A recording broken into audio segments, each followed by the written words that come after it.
बहू कहाँ मर गई, अंदर से आवाज़, जिंदा हूँ माँ जी। तो फिर मेरी चाय क्यों अभी तक नहीं आई? कब से पूजा करके बैठी हूँ, ला रही हूँ माँ जी। बहू चाय के साथ भाजिया भी ले आई। सास ने कहा, तेल का खिलाकर क्या मारोगी? बहू ने कहा, ठीक है माँ जी, ले जाती हूँ। सास ने कहा, रहने दे, अब बना दिया है तो खा लेती हूँ। सास ने भजिया उठाई और कहा, कितनी गंदी भजिया बनाई है तुमने बहू। माँ जी, मुझे कपड़े धोने हैं, मैं जाती हूँ। बहू दरवाजे के पास छिपकर खड़ी हो गई। सास भजिया पर टूट पड़ी और पूरी भजिया खत्म कर दी। बहू मुस्कुराई और काम पर लग गई। दोपहर के खाने का वक्त हुआ। सास ने फिर आवाज़ लगाई, कुछ खाने को मिलेगा? बहू ने आवाज़ नहीं दी। सास फिर चिल्लाई, भूखे मारोगी क्या? बहू आई, सामने खिचड़ी रख दी। सास गुस्से से, ये क्या है? मुझे इसे नहीं खाना, इसे ले जाओ। बहू ने कहा, आपको डॉक्टर ने दिन में खिचड़ी खाने को कहा है, खाना तो पड़ेगा ही। सास मुंह बनाते हुए कहा, तू मेरी माँ बन जा। बहू फिर मुस्कुराई और चली गई। आज इनके घर पूजा थी। बहू सुबह 4 बजे से उठ गई। पहले स्नान किया, फिर फूल लाई, माला बनाई, रसोई साफ की, पकवान और भोज बनाया। सुबह के 10 बज गए। अब सास भी उठ चुकी थी। बहू अब पंडित जी के साथ भगवान के वस्त्र तैयार कर रही थी। ऑफिस की छुट्टी भी थी। उनके पति भी घर पर थे। पूजा शुरू हुई। सास चिल्लाई, बहू ये नहीं है, वो नहीं है। बहू दौड़ी दौड़ी आती और सब करती। अब दोपहर के 3 बज गए थे। आरती की तैयारी चल रही थी। पंडित जी ने सबको आरती के लिए बुलवाया और सबके हाथों में थाली दी। जैसे ही बहू ने थाली पकड़ी, थाली हाथों से गिर पड़ी। शायद भोजन बनाते हुए बहू के हाथों में तेल लगा था, जिसे वो पोंछना भूल गई थी। सारे लोग तरह तरह की बातें करने लगे। कैसी बहू है, कुछ नहीं आता, एक काम भी ठीक से नहीं कर सकती है, ना जाने कैसी बहू उठा लाए। एक आरती की थाली भी संभाला नहीं सकी। उसका पति भी गुस्सा हो गए, पर सास चुप रही, कुछ नहीं कहा, बस यही बोल के छोड़ दिया, सीख ले रही है, सब सीख जाएगी। धीरे धीरे अब उस सब को खाना परोसा जाने लगा। बहू दौड़ दौड़ के खाना देती, फिर पानी लाती। करीब 70-80 लोग हो गए थे। इधर 2 नौकर और बहू अकेले। फिर भी कहाँ सारा काम बहुत ही अच्छे तरीके से। अब उसकी सास और कुछ आस पड़ोस के लोग खाने पर बैठे। बहू ने खाना परोसा शुरू किया। सबको खाना दे दिया गया। जैसे ही पहला निवाला सास ने खाया, तुमने नमक ठीक नहीं डाला क्या? एक काम ठीक से नहीं करती, पता नहीं मेरे बाद कैसे ये घर संभालेगी। आस पड़ोस वालों को तो जानते ही हो ना सब, वो सब का बहाना ढूंढते हैं नुक्स निकालने का। फिर वो सब शुरू हो गए, ऐसा खाना है, ऐसी बहू है, ये वो वगैरह वगैरह। दिन का खाना हो चुका था। अब बहू बर्तन साफ करने नौकरों के साथ लग गई। रात में जगराता का कार्यक्रम रखा गया था। बहू ने भी 1-2 गीत गाने के लिए स्टेज पर चढ़ी। सास जोर से चिल्लाने, मेरी नाक मत कटा देना, गाना नहीं आती तो मत गा, वापस आ जा। बहू मुस्कुराई और गाने लगी।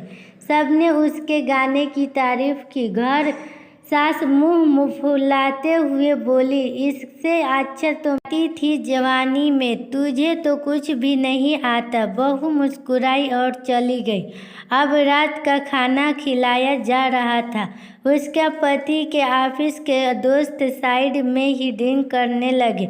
उसका पति चिल्लाता, थोड़ा बर्फ लाओ, तो सास चिल्लाती, यहाँ दाल नहीं है। फिर चिल्लाता, कोल्ड ड्रिंक नहीं है, पापड़ ले आओ। इधर उधर आखिर में उसके पति की शराब गिर पड़ी उसके एक दोस्त पर और बोतल टूट गई। पति गुस्से में दो झापड़ अपनी पत्नी को लगाते हुए कहता है, जाहिर कहीं की, देखकर नहीं कर सकती, तुझे इतना भी काम नहीं आता। सारे लोग देखने लगे। उसकी पत्नी रोते हुए कमरे की तरफ दौड़ी। फिर उसके दोस्त, क्या यार, तू पूरा मूड खराब कर दिया, यहाँ नहीं बुलाया होता, हम कहीं और पार्टी कर लेते। कैसी अनपढ़ गंवार बीबी लाल रखी है तूने, उसे तो मेहमानों की इज्जत और काम करना तक नहीं आता। तुमने तो हमारी इज्जती कर दी। अब आस पड़ोस की औरतों को और बहाना मिल गया था। वो कहने लगी, देखो क्या कर दिया तुम्हारे बहू ने, काम कोई नहीं आता। मैं तो कहती हूँ अपने बेटी के दूसरी शादी करा दो, छुटकारा पाओ इसे गंवार से। सास उठी और अपने बेटी के पास जाकर उसे थप्पड़ मारा और कहा, अरे नालायक, तुमने मेरी बहू को मारा, तेरी हिम्मत कैसी हुई, तेरी टांग तोड़ दूंगी। उसके बेटे के दोस्त कुछ कहने ही वाले थे कि उसकी माँ ने घूरते हुए कहा, चुप, बिल्कुल चुप, यहाँ दारू पीने आए हो, जबकि पता है आज पूजा है और तुम्हें पार्टी करनी है। कैसी संस्कार दिए हैं तुम्हारे माता पिता ने, और किसने मेरी बहू को जाहिल बोला। जरा इधर आओ, चप्पल से मारूंगी अगर मेरी बहू को किसी ने शब्द भी कहा तो।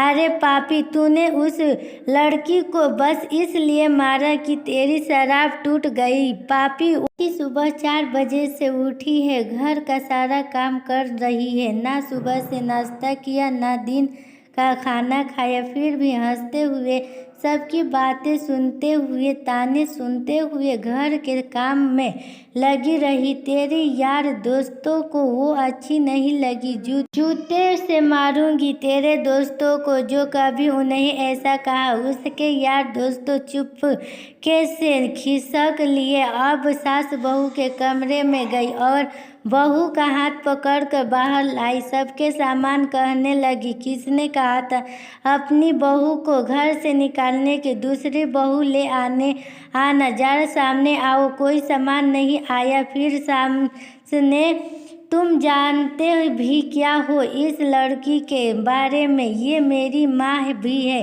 बेटी भी। माँ इसलिए मुझे गलत काम करने पर डांटती है और बेटी इसलिए कभी कभी मेरी दिल की भावनाएं समझ जाती है, मेरी दिन रात सेवा करती है, मेरे 1000 ताने सुनती है, पर एक शब्द गलत नहीं कहती, ना सामने ना पीठ पीछे। और तुम कहते हो दूसरी बहू उठा लाऊं, ना छुटकी की दादी अपनी बहू की करतूत। सास ने गुस्से से पड़ोस की महिला को कहा, अभी पिछले हफ्ते ही तुमने मियाँ बीबी भूखे छोड़ घूमने चले गए थे। मेरी इसी बहू ने 7 दिनों तक तुम्हारे घर पर खाना पानी, यहाँ तक कि तुम्हारे पैर दबाने जाती थी, और तुम इसे जाहिर बोलते हो।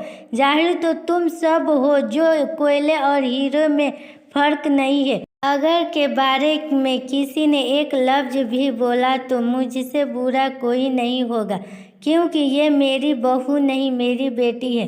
बहू सिसकियाँ लेते हुए फिर कमरे में चली गई। सास ने एक प्लेट उठाई और भोजन परोसा। बहू ने कमरे में खुद ले गई। सास को भोजन लाते देखा तो बहू ने कहा, अरे माँ जी, आप क्या कर रही हो, मैं खुद ले लेती। सास ने प्यार से ताना मारते हुए कहा, डर मत, इसमें जहर नहीं है, मर नहीं डालूंगी तुझे, तुझे नई सास चाहिए होगी, पर मुझे अभी भी तू ही मेरी घर की बहू चाहिए।